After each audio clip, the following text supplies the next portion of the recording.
Welcome to Sisan একাডেমিতে স্বাগত। আজকে আমরা নিমেষে অঙ্ক সিরিজের ক্লাস নাম্বার 164 শুরু করব। যারা কম্পিটিটিভ এক্সাম প্রিপারেশন নিচ্ছ, বিশেষ করে WBCS বা upcoming food SI, West Bengal police, Kolkata police বা স্টাফ সিলেকশন কমিশনের যে কোনো এক্সাম যেখানে রিজনিং আসে, তাদেরকে বলবো অবশ্যই ভিডিওটা শেষ পর্যন্ত দেখো। এই টাইপের রিজনিংয়ের কোশ্চেন তোমরা পরীক্ষায় পাবে। ওকে, চলো লেট স্টার্ট। তার আগে বলবো মন দিয়ে ভিডিওটা শেষ পর্যন্ত দেখো। যদি ভালো লেগে থাকে তাহলে অবশ্যই একটা লাইক করো, বন্ধুদের সঙ্গে শেয়ার করো, আর চ্যানেলে নতুন হলে অবশ্যই সাবস্ক্রাইব করো। ওকে, চলো লেট স্টার্ট। ফার্স্ট কোশ্চেন কী আছে দেখে নাও। বলেছে একটা সিরিজ দেওয়া আছে, তাহলে পরের টার্মটা কি হবে। ওকে, আচ্ছা, ফার্স্ট লেটারগুলো খেয়াল করো। প্রথমে ধরো এস থেকে আর, তারপরে কিউ, তারপরে হচ্ছে পি। আচ্ছা, আমরা যদি উল্টো দিক দিয়ে ভাবি, দেখো পি কিউ আর এস, তাহলে জাস্ট পরপর লেটারগুলো এই অর্ডারে দেওয়া আছে, ঠিক আছে। তাহলে এর আগে পি এর আগে কি হবে? ও। তাহলে যেটা আমাদের অ্যান্সার হবে তার ফার্স্ট লেটারটা হবে O P Q R S, এইভাবে হচ্ছে। তাহলে সেক্ষেত্রে আমাদের অপশান এ আর অপশান বি এলিমিনেট হয়ে গেল। এরপরে তাহলে দেখো আমাদের লাস্টটা তুমি চেক করো, এখানে ই আছে, এখানে সি আছে, তাহলে এই দুটোর মধ্যে কোনটা হবে? দেখো এখানে জি, দেখো জির পজিশন বললে কত? 7, এফের 6, তারপরে ইর হচ্ছে 5, মানে এও সেই এক কমে যাচ্ছে। ডি, তাহলে এরপরেরটা সি হবে, মানে 3 হবে, 3 মানে শেষে সি হবে, মানে অপশান ডি অ্যান্সার। ওকে, এরপরে এসে কোশ্চেন নাম্বার 2 কী বলেছে দেখো, লুপ্ত সংখ্যাটি বা মিসিং নাম্বারটি নির্ণয় করো। জাস্ট একটু খেয়াল করো, ধরো 2, 8, তারপরে 17। আচ্ছা, একটু খেয়াল করো, 2 × 8 + 1 করলে 17 হচ্ছে, মানে 2 ইন্টু মাঝখানেরটা + 1 করলে পরেরটা আসছে। তারপরে আবার দেখো, তাহলে 8 ইন্টু বা 17 × 8 করি, 17 × 8 + 1 করি, দেখি কত হয়। 17 আসতে 104, আচ্ছা 17 আসতে কত? 8 7 56, মানে 136, 136 + 1 দেখো 137 হয়েছে, ঠিক আছে। তাহলে তারপরেরটা কত হবে না, হচ্ছে 137 × 8 + 1। ওকে, তাহলে হচ্ছে গিয়ে দেখো কত হচ্ছে, 8 7 56, 6, 13 আসতে 104, আর হচ্ছে গিয়ে 109, 6, মানে +1, মানে হচ্ছে গিয়ে 1097 হবে আমাদের অ্যান্সার, মানে অপশান বি অ্যান্সার। ওকে, এরপরে আছে কোশ্চেন নাম্বার 3, বলেছে নিচের ছবিতে কতগুলো ত্রিভুজ আছে। দেখো আমরা কি করব, প্রথমে অ্যাট এ গ্ল্যান্স কতগুলো আছে কাউন্ট করি, ঠিক আছে। অ্যাট এ গ্ল্যান্স মানে নাম্বারিং করো, 1 2 3 4 5, 5টা পেলাম। তাহলে একটা করে অ্যাট এ গ্ল্যান্স আমরা 5টা পেলাম। ওকে, প্লাস এবারে হচ্ছে কি দুটো করে ফিগার জয়েন্ট করে কতগুলো ট্রায়াঙ্গেল হচ্ছে সেটা আমরা খেয়াল করব। দেখো 1 আর 2, তারপরে 2 আর 3, তারপরে 5 আর 4, তাহলে আমরা কটা পেলাম এরকম দুটো জয়েন্ট করে? না, আরও একটা আছে 1 আর 5, ঠিক আছে। তাহলে এখানে 4টে পেলাম, তাহলে বাই 2 ফিগার 4টে পেলাম। প্লাস এবারে বাই 3 ফিগার কতগুলো আছে দেখি। দেখো বাই 3 ফিগার যদি আমরা জয়েন্ট করি, তাহলে সেক্ষেত্রে আমরা পাবো কোথায় না, 2 3 4 নিয়ে একটা হবে, এই যে 2 আর 3 আর 4। তারপরে সিমিলারলি এখানেও দেখো, এখানে হচ্ছে গিয়ে তোমার এই যে 3 4 5 এইরকম করে, তাহলে আমরা বাই 3 দুটো পেলাম। তারপরে আর বাই 4 টোর কিছু হবে কি না, দেখো বাই 4 না, এখানে কিছু হবে না। তাহলে হচ্ছে গিয়ে কটা হলো দেখো, 5 4 9 10 11, আর পুরোটা একটা ট্রায়াঙ্গেল, ঠিক আছে। পুরো সবগুলো নিয়ে একটা ট্রায়াঙ্গেল, তাহলে ইকুয়াল টু 12টা হচ্ছে গিয়ে টোটাল ট্রায়াঙ্গেল, মানে অপশান ডি অ্যান্সার। ওকে, এরপরে আছে কোশ্চেন নাম্বার 4, বলেছে নিচের সংখ্যা শ্রেণীটিতে পরবর্তী সংখ্যাগুলি নির্ণয় করো। 75 77 72। আচ্ছা, আমরা যদি একটু খেয়াল করি, একটা বাদে একটা একটু খেয়াল করো, দেখো 75 থেকে 72, 72 থেকে 69, মানে 75 থেকে 72 হয়েছে, মানে -3 কমেছে। তারপরেরটাও দেখো -3 কমেছে। তাহলে এর পরেরটা মানে যেটা চেয়েছে তাদের ফার্স্টটা হবে কি 69 থেকে 3, মানে হচ্ছে গিয়ে তোমার 66 হবে অ্যান্সার। প্রথমটা হচ্ছে 66 হবে, তাহলে আমাদের অপশান এ আর অপশান ডি এলিমিনেট হলো। এবারে শেষেরটা দেখি, দেখো 77 থেকে এখানে হচ্ছে গিয়ে 80 হয়েছে, মানে +3 হয়েছে। হ্যাঁ, তারপরে এইটাও দেখো 83 মানে +3 হয়েছে, তাহলে 83 সঙ্গে +3 মানে হচ্ছে 86, মানে অপশান সি অ্যান্সার। ওকে, এরপরে আসি কোশ্চেন নাম্বার 5। বলছে একটি ঘড়িতে সময় হচ্ছে 4:30, যদি ওই ঘড়িতে মিনিটের কাঁটাটি পূর্ব দিকে থাকে তবে ঘন্টার কাঁটাটি কোন দিকে থাকবে। আচ্ছা, আমরা একটু 4:30 মানে কীরকম হবে ঘড়ির কাঁটাটা এরকম একটু খেয়াল করে নিই। মানে ধরো এই দিকে হচ্ছে ঘন্টার কাঁটাটা থাকবে, ঠিক আছে, এই দিকে ঘন্টার কাঁটাটা থাকবে, আর মিনিটের কাঁটা হচ্ছে গিয়ে তোমার কোন দিকে থাকবে, এই দিকে, এবারে 6-এর দিকে মিনিটের কাঁটাটা থাকবে। ওকে, এবার কি বলেছে দেখো, মিনিটের কাঁটাটি বলেছে পূর্ব দিকে। অ্যাকচুয়ালি আমাদের মেন ডিরেকশান এই দিকে হচ্ছে গিয়ে তোমার ইস্ট, তোমার ডান হাত যেদিকে, আর উপরের দিকে হচ্ছে নর্থ, আর নিচের দিকে সাউথ, আর এদিকে হচ্ছে ওয়েস্ট। ওকে, তাহলে বলছে মিনিটের কাঁটা অ্যাকচুয়ালি তোমার কি সাউথের দিকে আছে। হ্যাঁ, আর এই দিকে হচ্ছে গিয়ে তোমার ইস্ট। বলছে এই মিনিটের কাঁটাটা ইস্টের দিকে দেখাচ্ছে, মানে পূর্ব দিকে দেখাচ্ছে, মানে এইটা এইরকম ডিরেকশানে দেখাচ্ছে। হ্যাঁ, মানে এইটা তাহলে কতটা ঘুরেছে দেখো। হ্যাঁ, ফলস ডিরেকশানে যেতে হলে মেন ডিরেকশান থেকে কোন দিকে ঘুরছে, 90 ডিগ্রি অ্যান্টি ক্লকওয়াইজ। ওকে, 90 অ্যান্টি ক্লকওয়াইজ 90 ডিগ্রি ঘুরছে। হ্যাঁ, তাহলে তোমার কি চেয়েছে দেখো, তবে ঘন্টার কাঁটাটি কোন দিকে ঘুরবে, তাহলে তুমি ঘন্টার কাঁটাটাকেও এরকম 90 ডিগ্রি অ্যান্টি ক্লকওয়াইজ এরকম ঘুরিয়ে দাও, মানে এই দিকে হবে, মানে হচ্ছে কি তোমার এটা কি নর্থ ইস্ট মানে উত্তর পূর্ব হবে অ্যান্সার, মানে অপশান বি অ্যান্সার। ওকে, এরপরে এসে কোশ্চেন নাম্বার 6। বলছে এ হলো বি এর বোন, তাহলে এখানে আমাদের ফ্যামিলি ট্রি ড্র করতে হবে।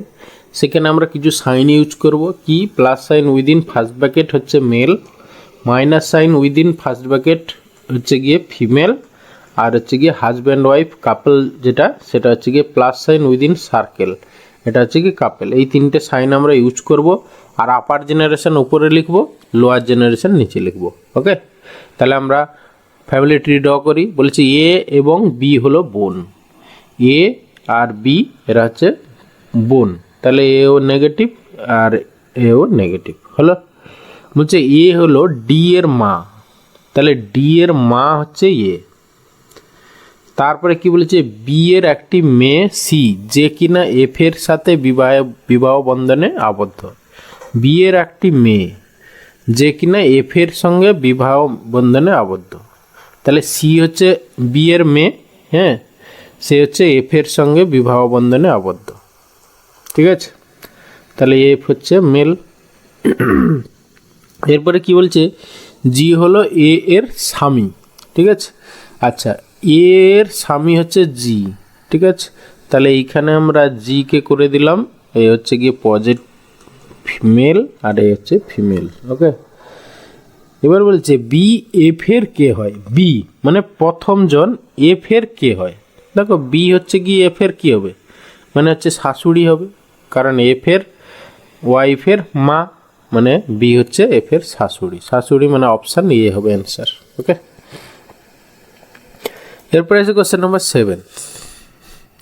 বলছে যদি ডিকশনারিকে এত লেখা হয় তবে অর্ডিনারিকে কি লেখা হবে। আচ্ছা, আমরা অপশানগুলো চেক করি, মানে জাস্ট এখানে প্রতিটা লেটারের জন্য এক একটা নাম্বার দেওয়া আছে, আর কিছুই নেই। কারণ কি ডির পজিশন ভ্যালু হচ্ছে 4, কিন্তু প্রথমে 1 দেওয়া আছে বা শেষে 9 দেওয়া আছে, তাহলে আমরা সেই পজিশন ভ্যালু দিয়ে কিছু হচ্ছে না, তাহলে আমরা করেসপন্ডিং এক একটা লেটারের জন্য এক একটা নাম্বার দেওয়া আছে সেইটা ধরে নিতে পারি। আরও কনফার্ম হয়ে যাওয়ার জন্য দেখো তোমার এইখানে দেখো 2, এইখানেও 2 আছে, ঠিক আছে, দেখো এইখানে আই আছে, এইখানেও আই আছে, ঠিক আছে, মানে তাহলে এখান থেকে কনফার্ম হয়ে গেলাম করেসপন্ডিং লেটারের জন্য একটা নাম্বার দেওয়া আছে, ঠিক আছে। আচ্ছা, এবার আমরা অপশান টেস্ট করব। দেখো প্রথমে ও আছে, সবারই প্রথমে 5 আছে, তাহলে এলিমিনেট করতে পারছি না। তারপরে দেখো আর আছে, আর মানে কি, আর মানে এই যে দেখো আর মানে হচ্ছে কি তোমার 8, মানে সেকেন্ডটা 8 হবে, সেকেন্ডটা 8 একমাত্র অপশান বিতে আছে, ব্যাস এটাই অ্যান্সার, আর চেক করার কোনো দরকার নেই। ওকে, দেখো কোয়েশ্চেন নম্বর 8 কি বলেছে, রবি তার অফিস থেকে 20 মিটার উত্তরে, 50 মিটার পূর্বে, তারপর ইত্যাদি ইত্যাদি। তাহলে আমাদের ডিরেকশন টেস্টের ছবি আঁকতে হবে। তাহলে আমাদের প্রিন্সিপাল ডিরেকশন হচ্ছে গিয়ে সবসময় কি, তোমার ডান হাত যেদিকে সেদিকে হচ্ছে ইস্ট, আর খাতার উপরের দিকটা হচ্ছে নর্থ। ওকে, তাহলে নিচের দিকটা হয়ে গেল তোমার সাউথ, আর এদিকে বাম দিকটা হয়ে গেল ওয়েস্ট। ওকে, এবার সেই অনুযায়ী ছবি আঁকো। সাপোজ ধরো রবি তার অফিস ধরো এইখানটায়। ওকে, সে হচ্ছে 20 মিটার উত্তরে গেল, প্রথমে 20 মিটার উত্তরে গেল এরকম, এইটুকু 20।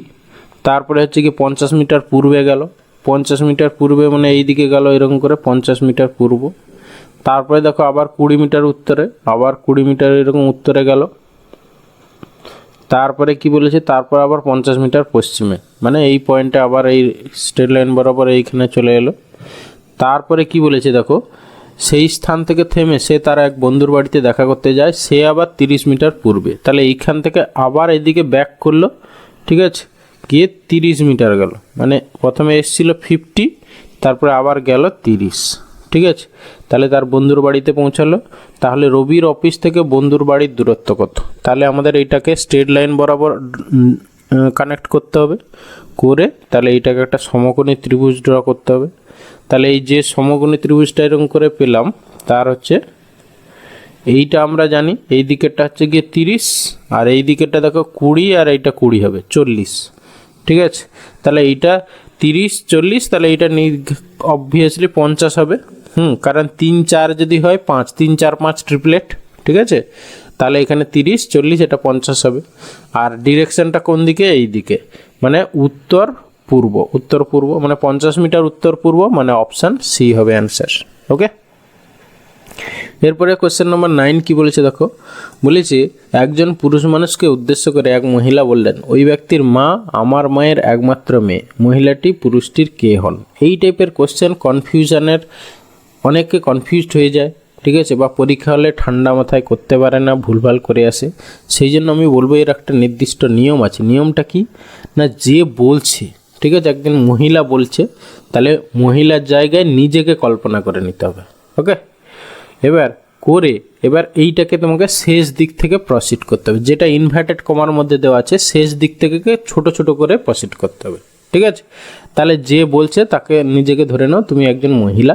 ঠিক আছে, এবার হচ্ছে আমার মায়ের একমাত্র মেয়ে, মানে তুমি ভাবছো তোমার মায়ের একমাত্র মেয়ে, মানে তুমি নিজে, মানে যে ওই মহিলা বলছে বা তুমি নিজেই, ওই ব্যক্তির মা হচ্ছে তুমি।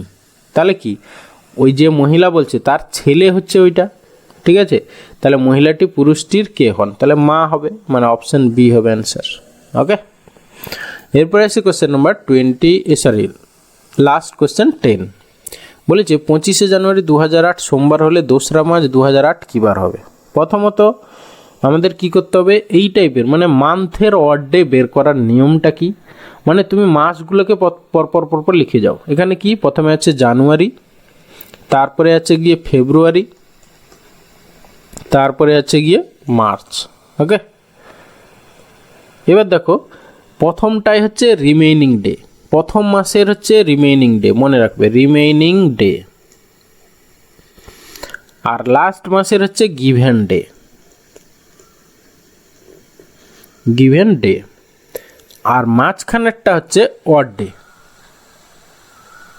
এবার বসিয়ে পরপর যোগ করে তোমাকে অড ডে বের করতে হবে, টোটাল কতগুলো অড ডে আছে। আচ্ছা, জানুয়ারিতে 25 যে জানুয়ারি দেওয়া আছে সেটা হচ্ছে, তাহলে রিমেইনিং ডে আর 25শে জানুয়ারির পর জানুয়ারিতে আর কদিন আছে? 6 দিন আছে। হ্যাঁ, 31শে মাস, তাহলে এখানে 6 দিন।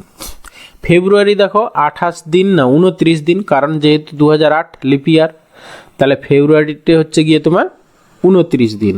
29 দিনে কটা অড ডে থাকে, মানে তুমি 29কে 7 দিয়ে ভাগ করো, রিমাইন্ডার যেটা সেটাই হচ্ছে অড ডে। তাহলে 7 4 28 1, তাহলে 29শে জানুয়ারিতে 29শে ফেব্রুয়ারিতে একদিন হচ্ছে অড ডে। আর এখানে হচ্ছে গিভেন ডে, এখানে হচ্ছে 2 তারিখ হচ্ছে মার্চের 2 দিন। ব্যাস এইটাকে যোগ করো। ঠিক আছে, 6 1 7 2 9, 9 হচ্ছে 9কে তুমি 7 দিয়ে ভাগ করো। ঠিক আছে, 9কে 7 দিয়ে ভাগ করলে কত? রিমাইন্ডার হচ্ছে 2 হচ্ছে। ঠিক আছে, এবার দেখো তোমার এই আগের ডেট দেওয়া ছিল, মানে এইটা দেওয়া ছিল কি সোমবার দেওয়া ছিল, তোমার চাই হচ্ছে এইটা পরের ডে চাই, তাহলে যেটা দেওয়া আছে সোমবার এর সঙ্গে তুমি +2 করে দাও, সেটাই হবে তোমার অ্যান্সার। ঠিক আছে, তাহলে হচ্ছে কি সোমবার +2, সোম মঙ্গল বুধবার হবে অ্যান্সার, মানে অপশান ডি অ্যান্সার। ওকে, এইখানে একটা কথা বলি, ধরো আমার এইখানে 2 মার্চটা যদি সোমবার বলা থাকতো, ঠিক আছে, যদি চাইতো 25শে জানুয়ারি কি, তাহলে কি করতাম, তখন হচ্ছে গিয়ে সোমবার থেকে, হ্যাঁ সোমবার থেকে 2 বাদ দিয়ে দিতাম, পরের ডে দেওয়া আছে আগের ডে চেয়েছে তখন 2 বাদ দিয়ে দিতাম, তাহলে সোমবার -2 বা হচ্ছে গিয়ে সোমবার +5, -2 যা +5 তা, ঠিক আছে, সোমবার থেকে 2 বাদ দিয়ে দিতে পারো, করলে যা হবে, বা এর সঙ্গে 5 দিন যোগ করে দেবে, যে কোনো একটা। ঠিক আছে, তাহলে সোমবার থেকে 2 বাদ দিয়ে দাও, মানে সোমবারের আগে রবিবার মানে শনিবার হবে অ্যান্সার। ওকে, আচ্ছা এটা ছিল না, আমি জাস্ট এটা বলে দিলাম। ঠিক আছে, থ্যাংক ইউ ভিডিওটা শেষ পর্যন্ত দেখার জন্য, আশা করি ভালো লাগলো, অনেক কিছু শিখতে পারলে, তাহলে অবশ্যই একটা লাইক করো, বন্ধুদের সঙ্গে শেয়ার করো, আর চ্যানেলে নতুন হলে অবশ্যই সাবস্ক্রাইব করো। ওকে, ভালো থাকবে, বাই।